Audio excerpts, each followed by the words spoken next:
Hey everybody, Cameron here. Today is July the 5th, 2018, is EA Zoom meetings, and today I'm doing a talk over Mercury retrograde, going back to go forward. And I decided to do a talk over Mercury retrograde for multiple reasons.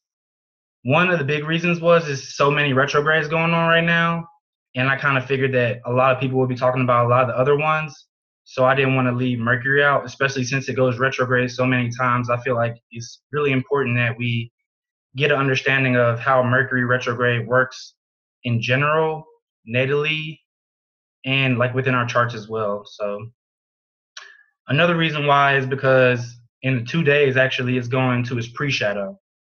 So a lot of times when I hear about Mercury retrograde, I don't hear a lot of people talking about necessarily how to work with the pre-shadow.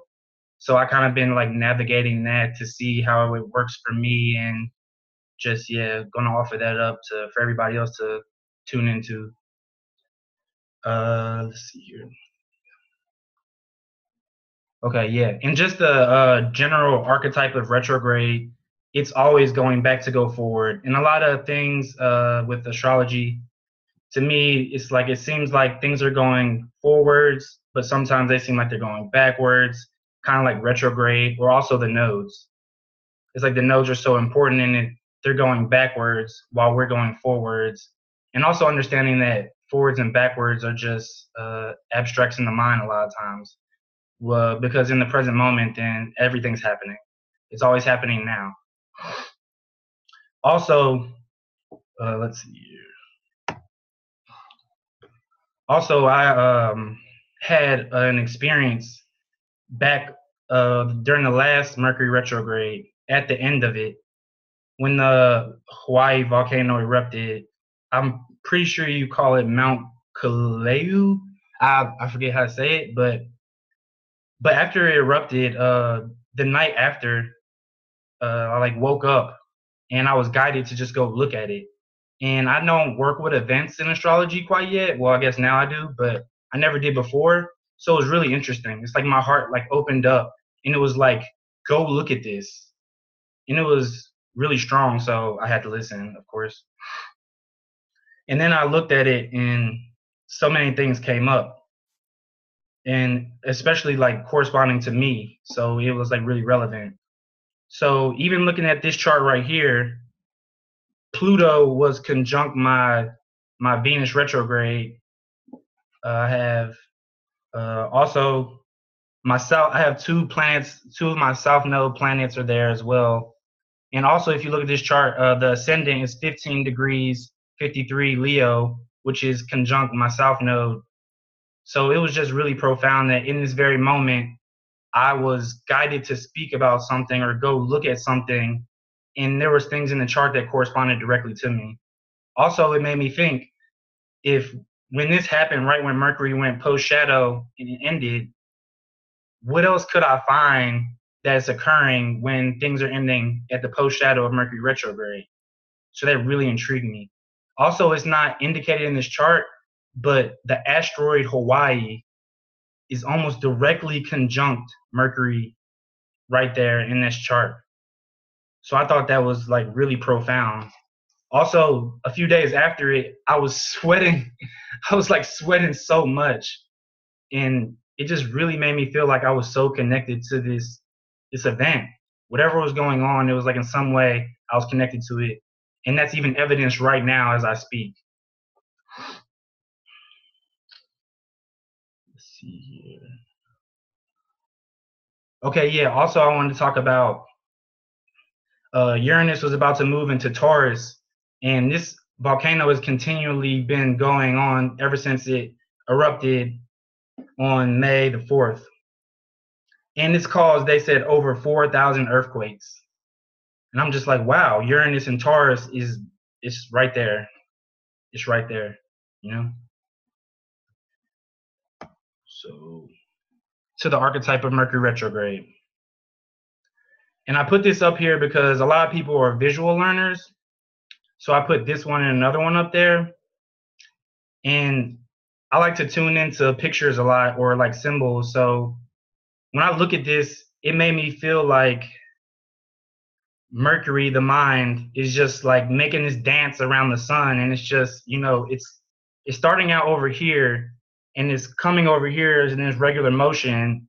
And to me, it's just like navigating. It's like looking at the sun, and it's going past it, and then it's going retrograde, going back over it, and it's like, huh, it's like seeing it from different angles. It's kind of like looking at it, checking it out, and then coming back, checking it out again, and being like, oh, okay, I get it. And then it's going like post shadow after it. So that's another way to look at it. And also, here's another visual here. And these just say the days that it's going, the shadow periods. And I'll get to that later as well. And I wanted to also say this quote by Tyler because it was really profound for me. And I was listening to an astrology talk the other day, and they were talking about what is astrology divination. And after I thought about this quote, it's a profound yes for me. And it talks about going forward and going backwards in the present moment. He says, true divination isn't fortune telling. It's seeing the present clearly, which creates the future and heals the past. And that was Tyler. I thought that was really profound because a lot of times when we think of divination, we're thinking of, like he said, like fortune telling or some psychic ability, which is totally possible. But I like to look at it in a more grounded way. I have a stellium in Capricorn, so I'm trying to, take all this spiritual information and knowledge and then kind of ground it in. Yeah. To the archetype of Mercury retrograde. So Mercury retrograde is the most frequent retrograde cycle. It happens 3 to 4 times a year. And because Mercury retrograde is the most frequent, I think it's best that we tune into it and truly understand the way it's processing within our lives. Because if we get a lot of information about it, that's fine and it might be helpful. But it happens so many times that we can really get like an understanding of what it's doing in our chart, how it's working with us. Is it really messing with our communication? And if it is, in what way? Is it worth messing with our cars or our technology? And how is that really working in our lives? Or is it manifesting in actually a different way completely? Because I've actually heard some people say that it affects them in a different way because we are all individuals. Mercury retrograde cycle lasts approximately 19 to 24 days. And I've seen a few people say different things on that, and they like take it a day further, a day shorter, but it's in the general vicinity. And that's just the retrograde cycle. Let's get that straight too as well. The actual cycle, from my perspective, if you include the shadows, which I like to do, it could end up being like a 2-month period as opposed to just a 24-day cycle. And also understanding that the energies get intensified at turning points. Like I was saying, when it comes in and it goes this way, and then like when it's about to come back over here to check it out, to tune back in, it's kind of getting intense. I think of it as like a U-turn in a car. Before you do a U-turn, you're like slowing down, and then you're like turning, and that's intense right there. I don't think I need to go any further with that. It just gets intense. Also, it has a 28 to 29 degree marriage with the sun, so it never goes outside of that. It always stays within that range, and yeah, it has that relationship with the sun. Also, something interesting that I found was the cycle of Mercury retrograde. It goes backwards in the elements, so it's going from water to air to earth to fire instead of the other way around, which I thought was really interesting. And it spends about a year in each of those elements. So this year, it's spending its time in fire, but it also has it's like transitioning over to water as well. So the last Mercury retrograde was in Aries. Now it's going to be in Leo, and then it's going to go to Sag, and then it's going to kind of be in Scorpio a little bit there.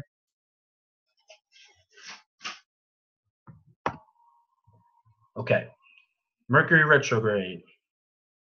A lot of times with Mercury retrograde, it's about throwing things off. So a lot of times you can just do the polarity, like a lot of times in evolutionary astrology, talk about the polarity point of things. So if Mercury retrograde now is going to be in Leo, so a lot of people like to take it to the other side and put it into Aquarius. So whatever energy that is in your chart, where that is in the house, gives it like a more specific flavor to it based off of your personal experience. And it's going from deductive to inductive logic. Really, I would like to just rather say like left brain to right brain. So it's going from being very analytical, very linear, over into the more intuitive side, just intuiting things for oneself.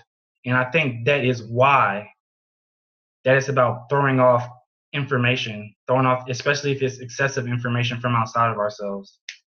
Because a lot of that is just very linear.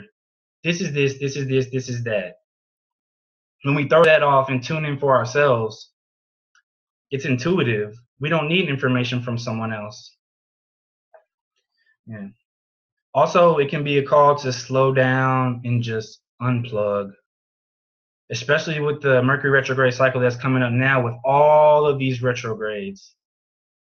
It's a call to slow down and unplug in the like most realist way. And in that way, we actually probably get more done by being calm and relaxing and flowing with the cycles. Also, I've been tuning into the experience of it activating your mutable cross. And that goes back to the deductive and inductive logic, or using the left and right brain. It's like if you're going from the left brain to right brain, that is the mutable cross in a sense, because the mutable cross is ruled by Mercury and it's ruled by Jupiter. And Mercury rules the left brain, Jupiter rules the right brain.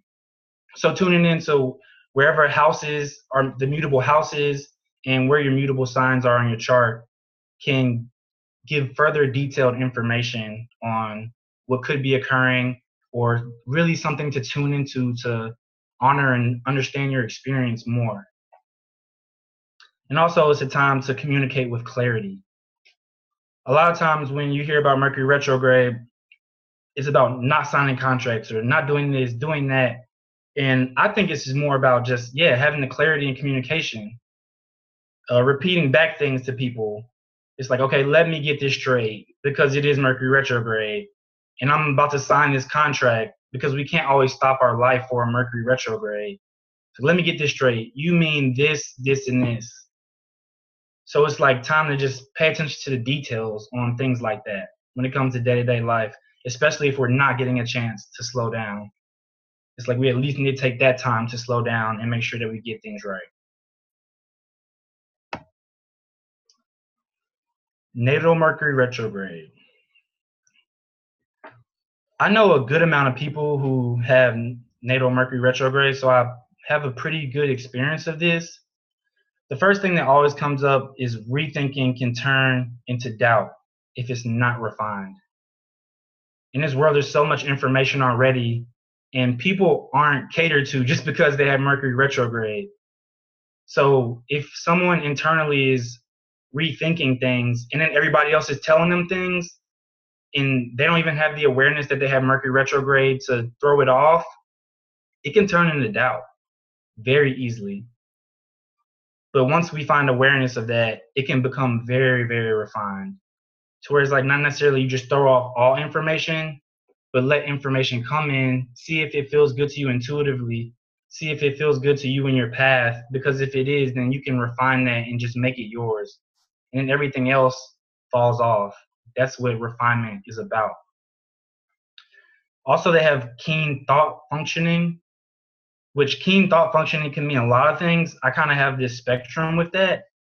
It could be like highly developed and very, very sharp and acute, especially if it's something that's in reference to the way they express themselves, or something that they're comfortable with, or something that they want to talk about, because they won't throw it off. So they'll have all the information on it. They'll be really excited about it. But it also can be critical because it's so keen. It's like, well, what's that over there? You know, it's like they wanna get down to the bottom of it, and that can get intense, especially in a world where we're in our heads a lot. So back to rejecting information that the soul needs to throw off. That's one of the biggest things that I see that can change in someone just by talking to them and about their Mercury retrograde. I've worked with a few clients that have had Mercury retrograde, and just by me telling them like it's okay to like not intake people's information if you're not feeling it, you know, because people don't want to feel rude, you know, all these things that we seem to be hung up on in today's reality. It's like sometimes it just isn't for you. It's just not for you, and it's okay to just throw it off. Also, their communication can be very nonverbal. So checking like the way people's hands are moving, or sometimes even sitting with the silence. So sometimes when they're not speaking, they're saying the most, and especially because they're in their heads a lot, so they're processing the information. Also, this can lead to revisiting of past lives.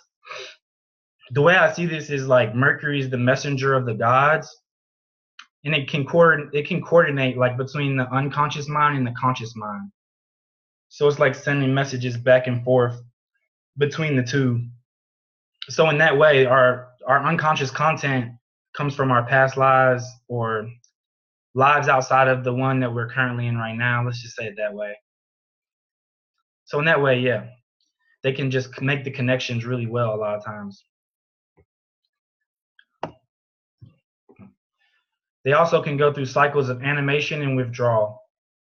To me, that's just like Mercury retrograde in general. Like Mercury goes direct, and it's just doing its thing, going direct, and then it goes retrograde. So it's like, and it does that 4 times a year. So in that person, they kind of have that same energetic force. It's like they're out there gathering information or doing their thing, and then they kind of go back so they can throw off the information. And they do that back and forth, back and forth. And it can be very quickly, just like Mercury. Also, another thing I found, and this isn't necessarily for people who have Mercury retrograde, although if you do have it, it's good to tune into the fact that you need to know that you need compassion to be able to communicate a lot of times. Because a lot of times they get stuck in the information that they have in their head, they can't get it out. They're trying to throw off information. So if they calm down and have compassion for themselves, then it lessens the load and it helps them be able to communicate more. That's even like the throwing it to the other side. You have Virgo as Mercury. If you throw that to the other side, Pisces. That's the compassion right there. Also, repeating information and having patience with them as well. And for themselves too.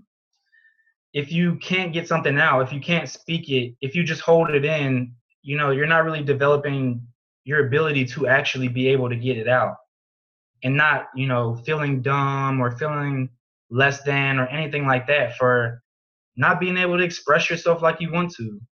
And that's one thing astrology really, really helps with. It's like there's no need for the judgment.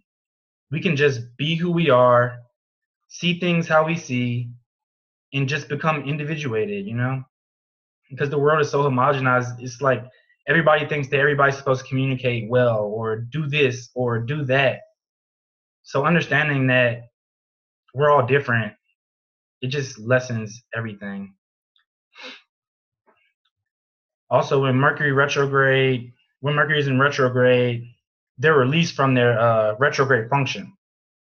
So whereas like I don't have Mercury retrograde in my chart, but so when Mercury goes retrograde, I could be having all these things that natal Mercury retrograde has occurring for them. But for them, they're open. They're open to go get the information. They're open to not have issues with communication. So if you know somebody has Mercury retrograde, or if you have Mercury retrograde, whenever the Mercury retrograde comes, open it up for yourself. If it's somebody that you know, open it up for them to speak. Even if they don't know about it, even if they don't understand that they have Mercury retrograde and what's occurring, just open the floor for them to speak and see if this holds true within your experience. Also, they can be artists. This goes back again to the right brain thing, from left brain to right brain. The intuition, the creativity is it's just coming through naturally. Also, I find digestion is super important. And I found this with I would say 95% of people who have Mercury retrograde, because they're trying to digest things. Because in past lives, a lot of times they say having Mercury retrograde can correspond to not being discriminate. So they're just taking in all this information, and now Mercury retrograde natally, they're trying to sort it out. They're trying to digest it. So when you're trying to digest information up here, it's important for us to start tuning into the fact that we can't always digest the information that we're like ingesting, like in our digestive system, as far as like food goes, and not really always separating those two things. Understanding that we have to digest information from the outside world, information from food, emotional information. It's 2018. It's so much information. So understanding that the digestive process is more than just actually eating food, and it's about what we're intaking, and that we have to digest all of that. Mercury retrograde in Leo. For me, I kept it really, really simple with this. And I just said rethinking from the heart space. That's the main thing. With all these retrograde cycles occurring, it's just a time to slow down, like I said before, like many have been saying, like I've been experiencing for myself, and taking our mind and just put it in our heart, because that's what it's here for, to be in service of the heart.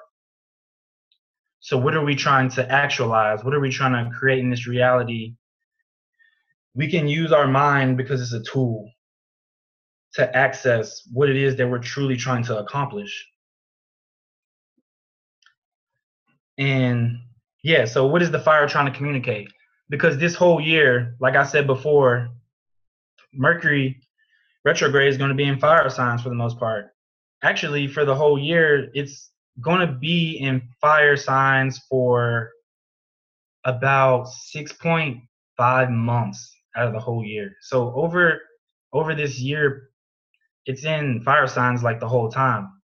So what is it trying to say? It's so many things that could be occurring there. So much. Yeah. So Mercury retrograde in Leo also can evoke feelings of not being seen. It can also cause impatience and resistance to listening, because we want to express ourselves, especially if we don't slow down and rethink. And like I was saying before, throw it to the other side as a tool. So Mercury retrograde in Leo will be thrown over to Aquarius. So what are we doing with our thoughts? We're taking a step back so we can rethink. And then going direct, we go back into the heart space to see what we got from that objectivity, from that slowing down, from the throwing off of information. It has that detachment energy already. Retrograde cycles always have this individuating energy, which has an Aquarian feel to it. And also, since Mercury retrograde is in Leo, a lot of times when I think about Leo, I think about children. So I was just thinking a lot about what happens to Mercury retrograde children. I mean, we talked about it natally for sure, but what happens, and how is school for them? You have all these children going to school, and they have Mercury retrograde natally, and they're throwing off information. So what happens when you go to a school and everybody's supposed to learn the same thing, be the same way in some sense or another, and you're just not absorbing the information? You're going to judge yourself. You're going to get judged. People might call you slow because you're not gathering the information like everyone else is. What does this do to a person? And what does it do to their process of actualizing themselves? This can really take a hit. Like a lot of people can take a hit from that. And really, even the retrograde being thrown to the other side to Aquarius, that can fragment them. So I thought that was really, really, really important to talk about. Also with Mercury retrograde, let me Okay, let me take a step back and say also Mercury retrograde in Leo. Mercury is the mind, and this is separating things, but the heart is uniting it, and it's integrating it in the now. So if we do nothing else during the Mercury retrograde cycle, take the mind that's separating everything, use it as a tool, and unite it in the heart, Leo.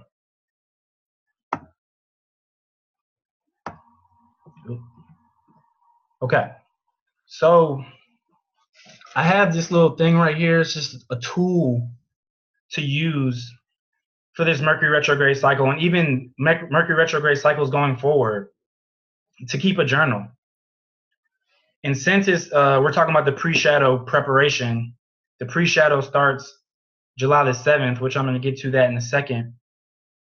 But keeping a journal and leaving the pages open for when it comes back, and then also the post-shadow, and seeing what we can gather from this, and maybe even make this a practice that could last for years to come, so we can develop our own sense of true understanding with what Mercury retrograde is doing in our charts, in other people's lives, in general, just so we can have a more holistic understanding of things.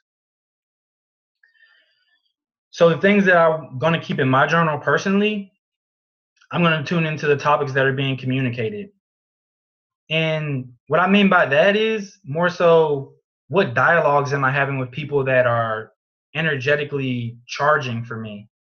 It's like if I'm talking to somebody and I feel this energy, no matter what it is it very negative, very positive, either or, it's really about the energetic feeling of it that you get from it. It's like that would be something to write down. And also, I would invite you to write down where Mercury exactly is when that happens.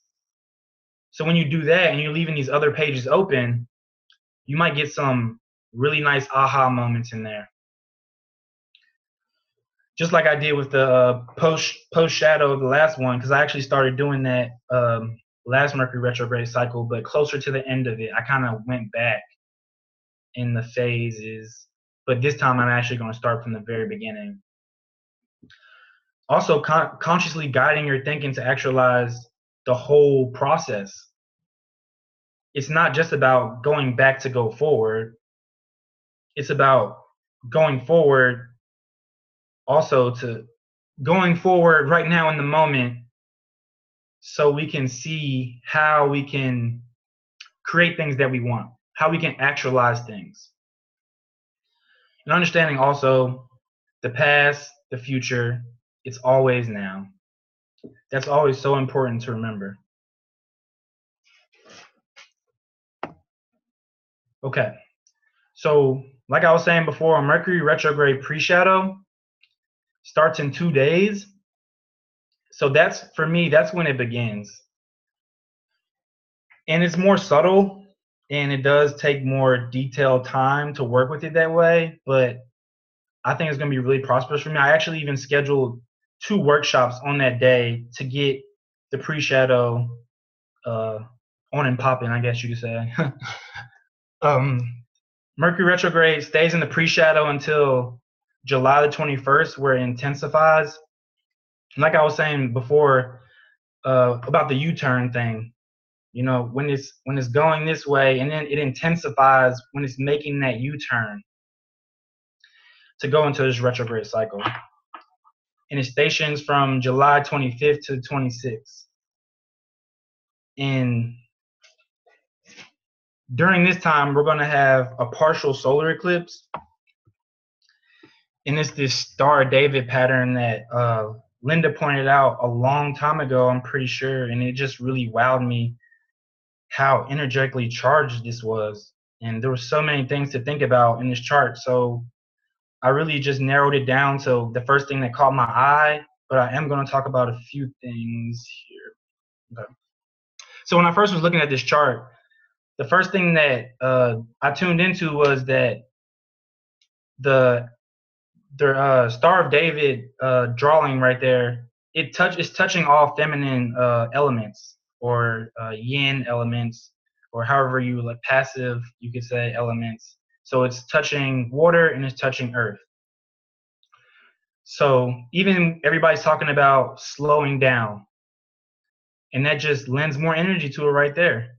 You got earth, which is the most yin, the most slow, the most grounded, the most fixed.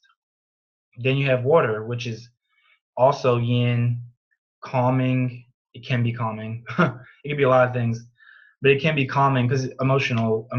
Yeah, if you get emotional, it could be not calming, but it's still yin. It's down and in. It's that feminine energy. To me, I call it feminine. It's like a nurturing energy, nurturing ourselves during this time. But I tuned into the Earth trine here, and what I wrote down is what I was experiencing when I was just looking at it, kind of instinctually. And I wrote, "Can we let go of the old patterns of the pattern? Can we let go of the old conditioning patterns?" And when I felt that, that was Saturn retrograde in Capricorn. And then it's time to honor the contracts we made to liberate from the old values and create something revolutionary that will last. That's down there. That's Uranus and Juno conjunct in Taurus. And then the elimination in the purging process may be seen as a crisis, but death is to be valued if we understand it is just a prelude to resurrection. And that was Venus conjunct Ceres in the 6th house. So that was the main thing that I tuned in to from that chart.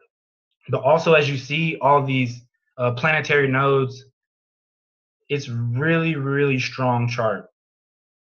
And I also see it as a prelude to what's coming ahead. You know, in 2020, where that Pluto is right now, in 2020, about Marchish in 2020, Saturn will be there, Pluto will still be there, Jupiter will be there, and Mars will be there. And that's conjunct planetary node, the planetary south node of Pluto.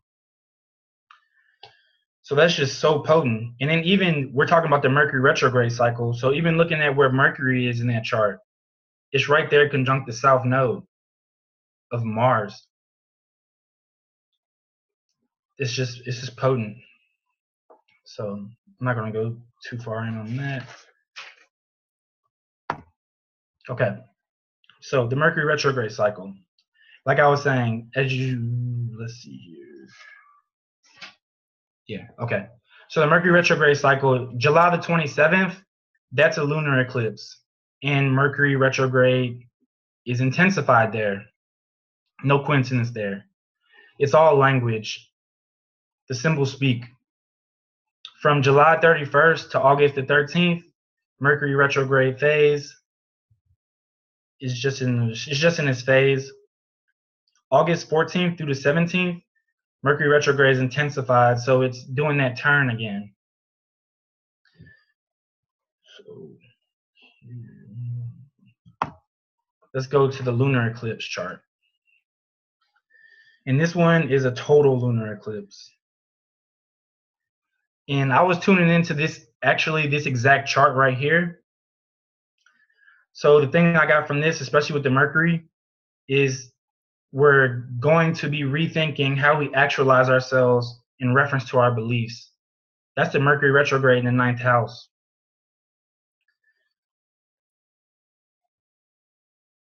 Also, it's a good day to tune into being very cognizant of what we're doing and knowing that we need to make wise choices. I forgot to say it earlier, but when everything is getting intensified, like when we're making that U-turn, super important to make sure that we're making wise choices in those times. Just like back to the example of making a U-turn in a car. When we're driving, yeah, it's good that we make wise choices always and we stay focused on what we're doing. But if you're going to make a U-turn, yeah, time to make sure that we're being very tuned in, very keen, have a keen awareness of what's going on so we can make a wise choice. You definitely don't want to make a wise choice when you're making a U-turn, right? That would be slightly tragic.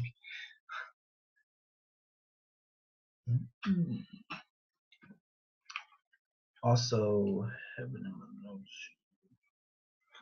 Interesting. Also, with this eclipse chart right here, you see all this energy in Aquarius.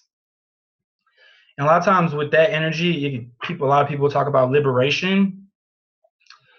But something I was tuning into was just an opportunity, or just like an open space for something to break open. Yeah, so it is about liberation, but just an open space for something to open up emotionally for us. It's just a really big opportunity is what I'm feeling from it.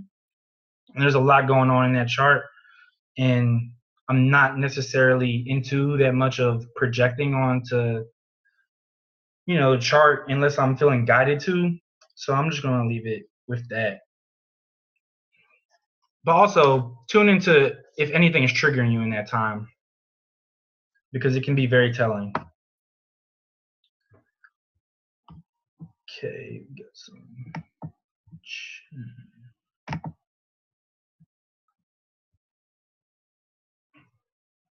Mercury retrograde child, school was a horrible experience for me. Huh. Hey Francisco, if you would care to share, I mean, you'd be open to share at the end, I would really appreciate that. I'm gonna keep going, but at the end, I would love to hear your experience and kind of dialogue with you there. But I'm gonna keep going forward for now. Yeah. Okay. So Mercury retrograde post shadow. August 18th through the 19th, Mercury stations, which that isn't even necessarily the post shadow quite yet, to be technical. On the 20th is when it enters the post shadow, and that's when it's intensified. And then it goes all the way until September the 2nd. By then, Mars stops being retrograde. I don't know the exact date Mars stops being retrograde, but I know by the end of wait, no, it's not true. 27th of August.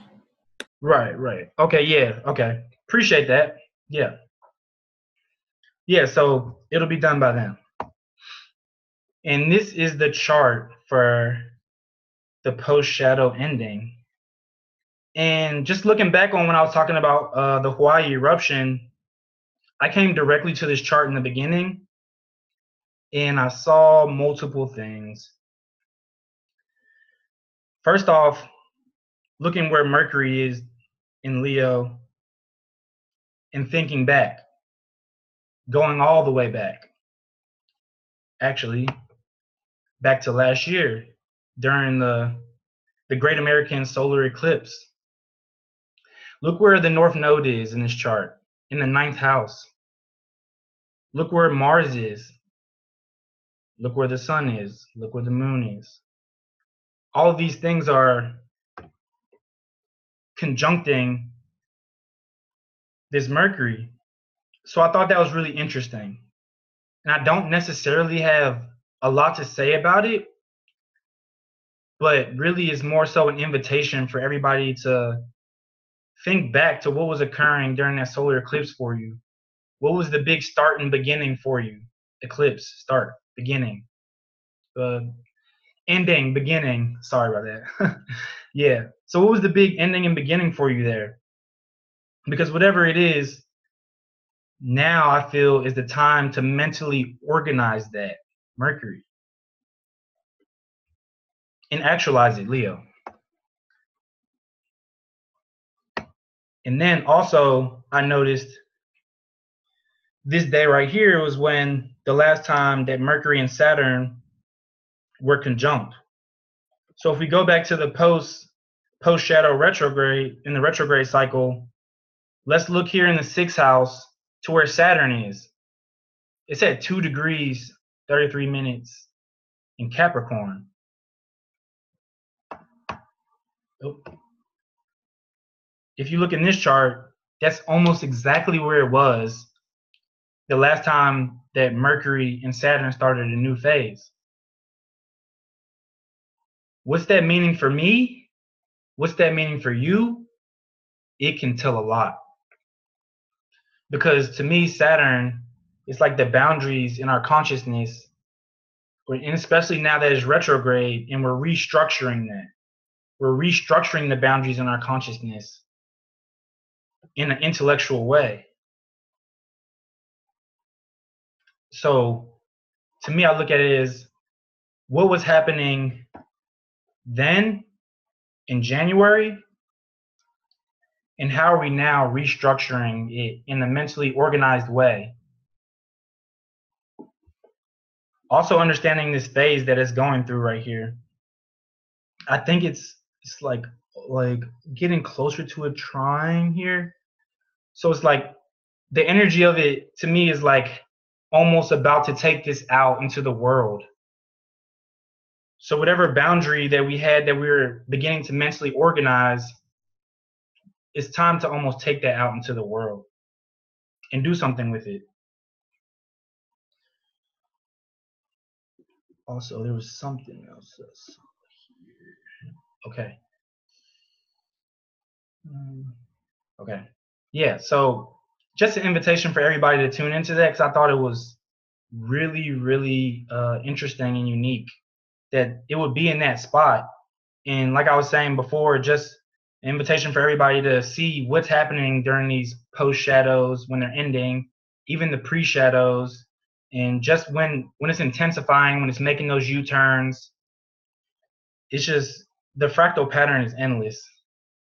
And the more and more we tune into it, the more and more we can experience the chart instead of just intellectualizing it. And to me, yeah, a lot of times that's what even Mercury retrograde is about. We stop intellectualizing it and we experience. And I saw a talk last week, I believe it was, and this guy named Bradley, and he talked about St. John's wort. So he just really inspired me to share a plant. So the plant that I wanted to share that's corresponding to this Mercury retrograde cycle for me is motherwort. They call it Leonardus cardiaca, which is the lion-hearted herb, because the nervous system is ruled by Mercury, and motherwort calms the nervous system. And in the nervous system, I correspond. The nervous system has three main plexuses. It's in the head, in the heart, and in the stomach. So here, Mercury retrograde is occurring in Leo, which corresponds to the heart. And motherwort has an affinity for the heart. And this is not necessarily my motto or mantra for this Mercury retrograde cycle, but it's something that I'm really going to try to tune into and actually drink motherwort a lot, actually. And my teacher, my herbal teacher, Sage Apopum, he says this about motherwort. Like the lion, motherwort teaches us to have that protective quality over our children, be it our physical kids or the children we give birth to through creative expression and whatever we hold close to our hearts. So this is also an invitation for anybody to, if they do have, even if you just have anxiety in the heart, even if you have trouble slowing down, motherwort is a great, great herb to work with. Motherwort also, they say, is helpful if someone needs a hug. It's like they need that mother energy, and motherwort provides that. So I thought it was a great correspondence to this Mercury retrograde cycle, and also corresponded to some other things like Jupiter's in Scorpio. So Jupiter rules the liver, and Scorpio a lot of times it's fixed water, so it can accumulate toxins. And also motherwort is a bitter plant, so it actually flushes things out of the toxins. It has a hepato-activating type of energy to it. So that's the end of my talk. And if anybody has any questions, just let me know, and we can move forward from there. Francisco, I'd love to hear what you had to say about what was going on there for you and your experience.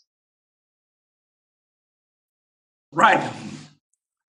Well, as you probably noticed, I stammer a lot. And yes, in school, I always had a problem, like teachers giving a lot of information, like speaking things that made no sense to me, like learn this list of words or verbs or whatever.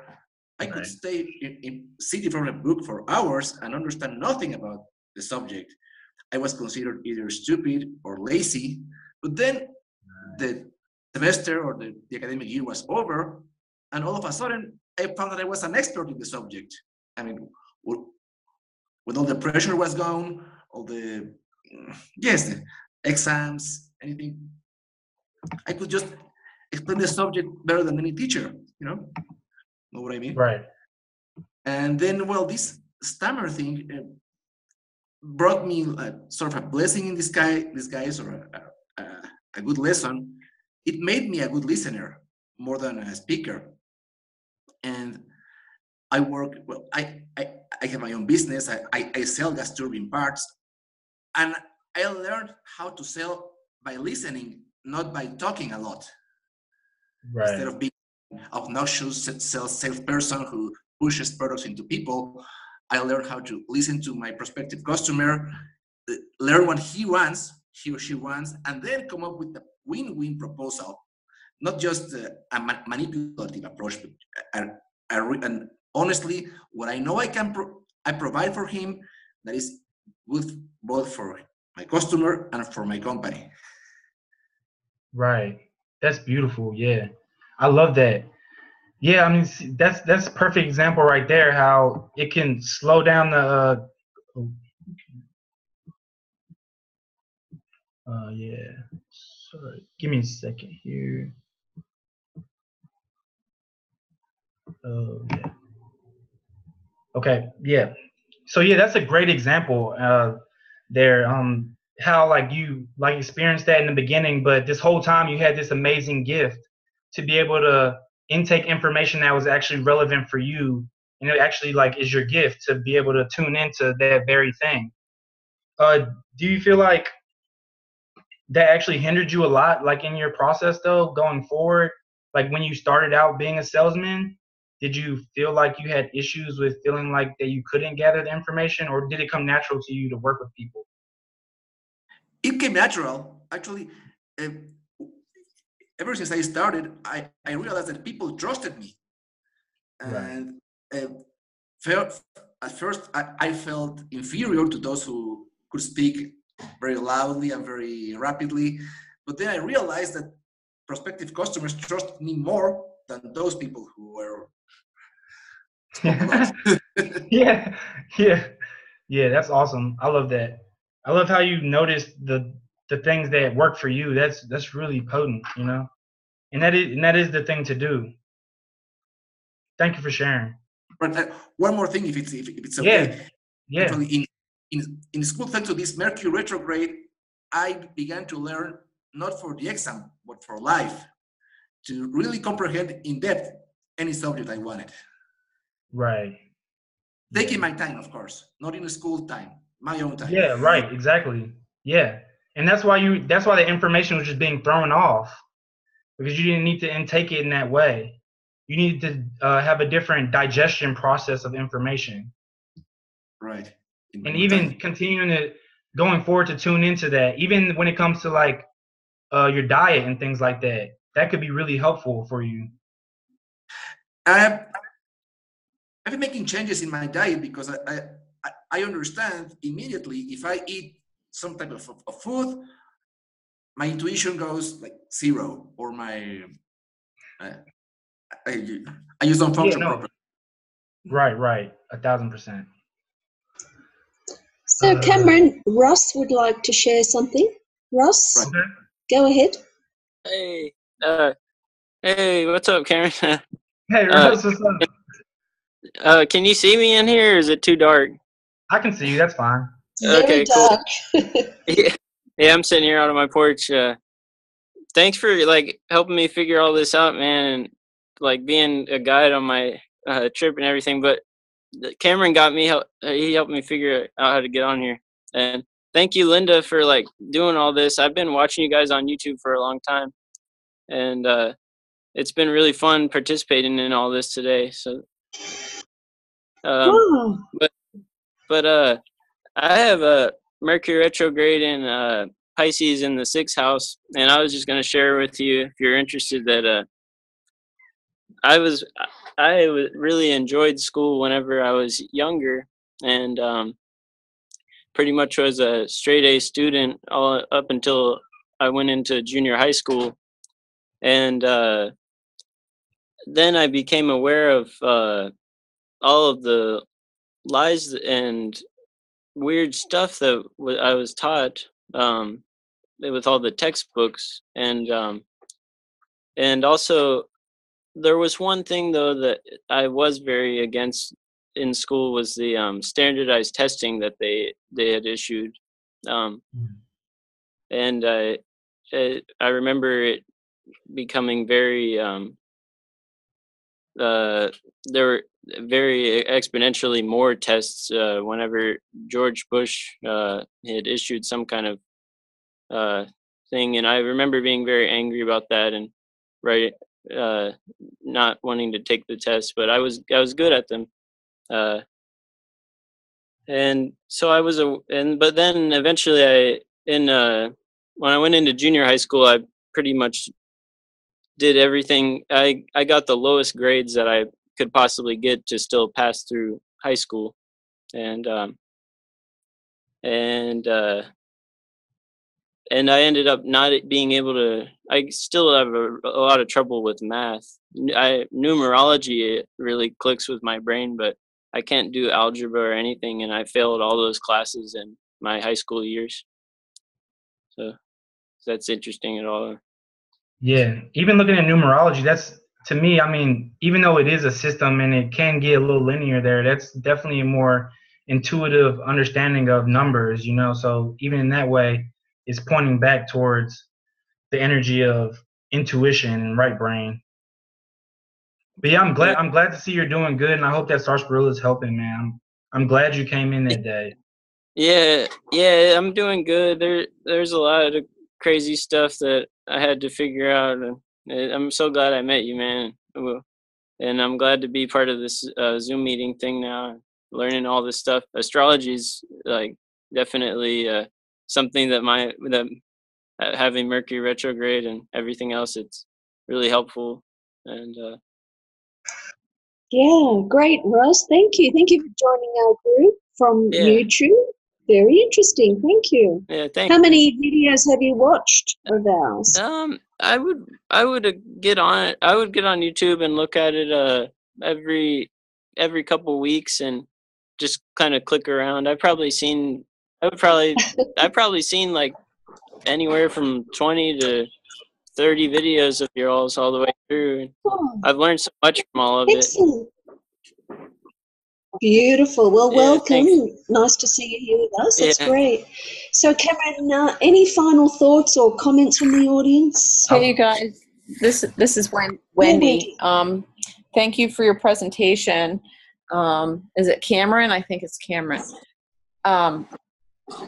Anyway, I loved what you said about Mercury retrograde and digestion, and I'm like, oh my God, like I have such a major signature of that because I have Mercury retrograde in Leo in the 3rd house, but I'm Pluto Virgo generation, right? I have 3 planets in Virgo and in the 4th house, stomach, like, you know, and I have the South Node, Sag, liver, like, you know, it's all these digestion things, and I'm a communicator, like I'm an intuitive communicator. So my diet has so much to do with how well I'm feeling or not feeling. And I also like what you said about throwing off information. And, you know, I didn't have a hard time in school. I fast learner. But like I didn't love everything I learned, and a lot of my life has been about like, no, that's not the truth. Like, no, I'm not taking that in. And so I appreciate all that information. Right. Yeah, and like the way I see it too is just like if it's not pertinent to the soul. So even if you're like getting information and it feels comfortable for you, that's what it's more about. And school is so homogenized, so it's like that makes me speak about it more. But the more and more I feel that we go into like a more individualized school system or people doing homeschooling, they won't necessarily even have to be a problem. Yeah. Yeah. But yeah, so it's like you even went forward and you still had to end up throwing it off, even if it wasn't a problem for you in school. So that's really interesting. Yeah. Oh yeah.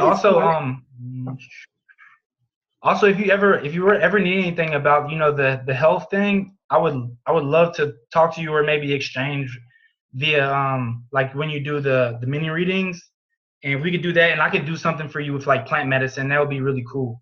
Oh yeah, that's interesting because I'm also I'm a health coach in integrative nutrition and herbalism and flower essences, everything Virgo, everything Cancer. Right? So Yeah.